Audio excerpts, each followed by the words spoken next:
I love the way the guitar sounds in this song. I love the mix. It has that dark country vibe. It's like goth country. I love it so much. I heard the first opening notes of this and I was like, oh, ooh, it's so good. Everything that he does is so good. John Rich, you guys know John Rich, founder of Redneck Riviera Whiskey, Old Glory Bank. This is his new song, Revelation. And I got to tell you, I was watching the video and I'm like, well, I'll be dang, we had the devil on the show yesterday. Nick Searcy plays the devil in this video.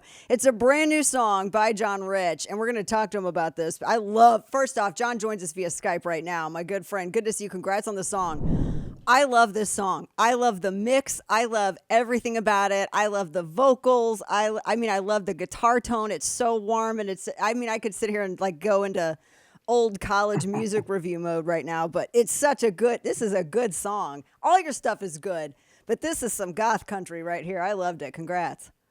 I appreciate it. Yeah, this is unlike any song I've ever written before. I doubt I'll ever write anything like this again. You've got to though. If it hits me again, trust me, I'll write more. This was a special situation, not only the way it sounds, but what it's talking about. Yeah. You know, that video, if people haven't seen that video yet, it's powerful. Go watch that. Yeah, I mean, you got Nick the devil and Michael facing off.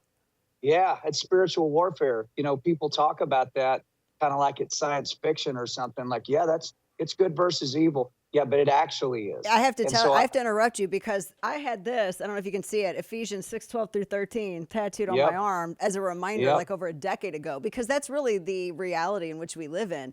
And so when I was hearing the song, I could hear, you know, not just, you know, the book of Revelation, but also the other parts of the Bible that were inspiring you or leading you to write the lyrics you wrote.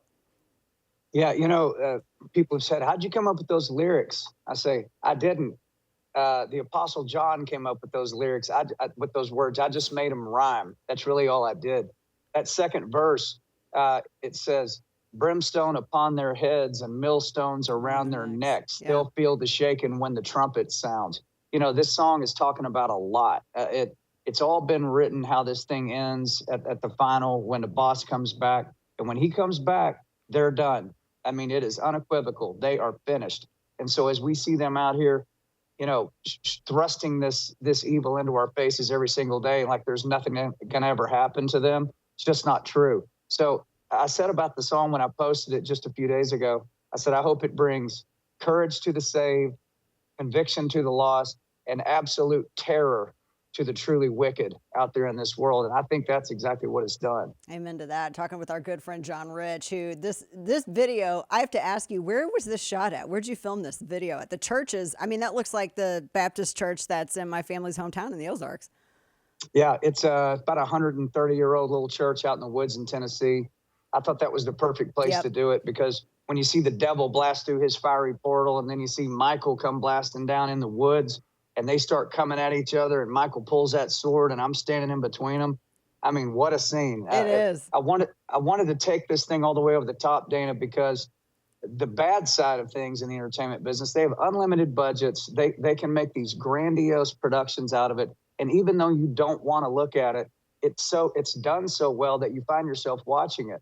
And I thought, if we're going to combat that, we need to come with content that comes to that level. We need to hit them with everything we've got. I am so glad you said that, because this has been my one. I always complain. I'm like, why is like Christian music or God rock treated as a second class industry to the secular sound or any of that messaging? Why does that not get the first fruits? And so I love the way you did. I mean, it's like epic. I mean, it looks like a movie. Really well done. Yeah, thank you. Maybe it'll be a movie someday. Can you imagine a movie about the book of Revelation? As long as you do the whole score. Do the entire score. Not letting you off the hook on that one. No, because this is such a good track. I want to come back to it, but I got to ask you too. I mean, obviously the timing of this, you know, this song, it's been out the video's been out barely a week. And then of course we had what happened on Saturday happen. I want to get your initial thoughts. When you first heard about this attempted assassination attempt, and then, you know, a little bit later, we all see, you know, just a slight turn of the head is what saved that we could be in an entirely different world today had he not turned his head, the president, and looked at the Jumbotron for some like immigration graph, I think that they put up there. That, just moving his head like an inch saved his life. How did that hit you? Well, it hit me that the whole world just got to see an act of God on live television. I mean, people that I don't believe in God, your sky daddy, all the stuff that they say about it. Yeah, but they all just saw that and they know in their spirit what that was. I would also say this, the same God, the Lord that turned his head at just that exact moment is also the one that allowed that whole situation to happen in the first place. You got to remember, he controls all of it. And so it's interesting that a near-death experience on Donald Trump, the impact that must have had on him personally. He doesn't look the same. I know we've all seen that. When he walked out at the RNC with the patch on his ear and all that, we're going to hear him speak tonight. He has a different look in his eye. And I happen to think that whole thing was orchestrated on purpose to be scary, but to let the man survive. And the boss reminding him, I got big things I need you to do, Donald. Yeah. Pay attention. He quits the call. I view it from both sides, that it wasn't just turning his head, it was the whole situation. I think that's a smart way to look at it, talking with our friend John Rich. And I agree with you on the way he looked, because I've known him for over 10 years. He used to come on the radio show all the time. I introduced him at CPAC some years ago. I have never seen him get emotional. I've never seen him get like watery eyes, anything like that. Yeah. He's always been very, very straight. And when he walked out that was weird. It was weird in a very, not in a bad way. I don't know how to describe it, but you could tell, like you just said, you could tell. But when you have a near-death experience like that in the way that he did, how does that not change you? So it makes sense. I mean, and his kids too. I mean, I think Junior was crying when he came out. Yeah. Well, near-death experiences in the Bible, there's been many of them. Saul, who later became Paul, Saul's whole job was to go out and murder Christians for the Roman Empire. He was going town to town, cutting their heads off, lighting them on fire. That's where Roman candle comes from. They'd light them on fire. And then on the road to Damascus, he has a near-death experience. And for 3 days, he's blinded. He's like, what just happened? And he realized that was God giving him one last shot. And when he came out of that, he changed his name to Paul and he wrote half the New Testament. So God has a history of doing this with people that he's got very big jobs for. That's a great point. Talking with our friend John Rich, his new song, Revelation, which has been out now just for about a week. Fabulous new song that really gets into the heart of this. I wanted to switch gears and ask you real quick about two. So J.D. Vance announced he accepted the vice presidential nomination. He's part of the ticket now. And I was thinking about this. Because you come from like Appalachia territory. I come from Ozark territory. You come from the woods in Tennessee and all that. And we're down by down southern Missouri. And whenever people try to resonate, I think, a hard scrabble upbringing message with people who really lived it and they're not genuine, it shows. Like the Scranton Joe stuff. I never took that seriously because I never believed the man. But when I see people like J.D. Vance, and if people like him or don't like him, I don't think that you can dispute that he came up in a way that a lot of Flyover Nation can recognize. Tell me a little bit about how you think that's going to play out to a nation, because you got Scranton Joe, which I think is like a manufactured, hard-scrabbled upbringing, compared to J.D. Vance, who lived it and was very transparent about it. Well, when you grow up and your mother's a raging drug addict and your dad abandons you, and everybody in your neighborhood is messed up on something, and you have to claw your way out of that. I'm hoping that J.D. Vance has extreme empathy for people who are dealing with those situations in our country. And I hope he advises Trump very well on how to help those people, how to turn some of the things around in our country where those people can get a leg up finally.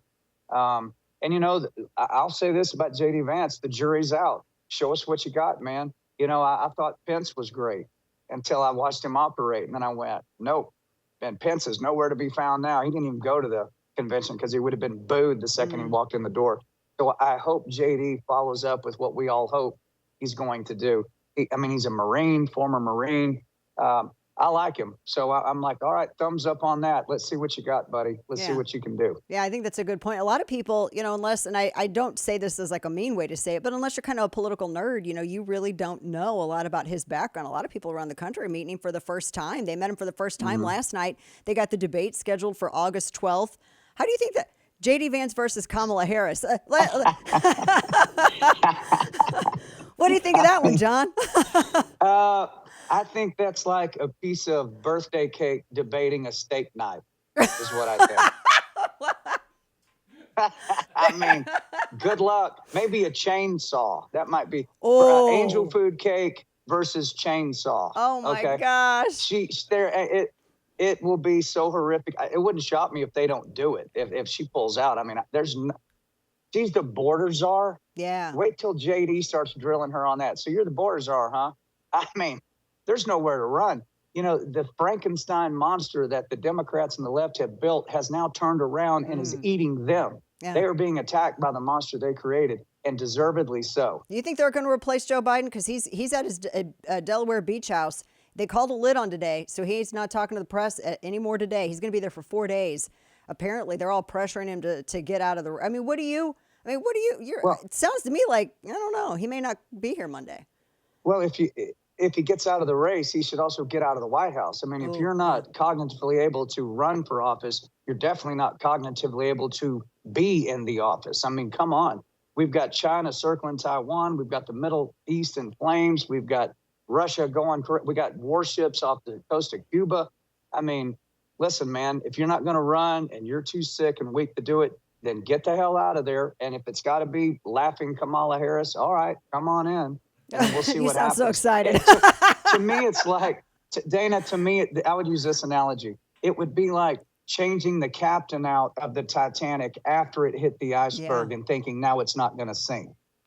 That's the way, exactly. I think that's the perfect way to put it. Our good friend John Rich, you know, we're tough times, but we can take some refuge in the knowledge that the battle's already been won.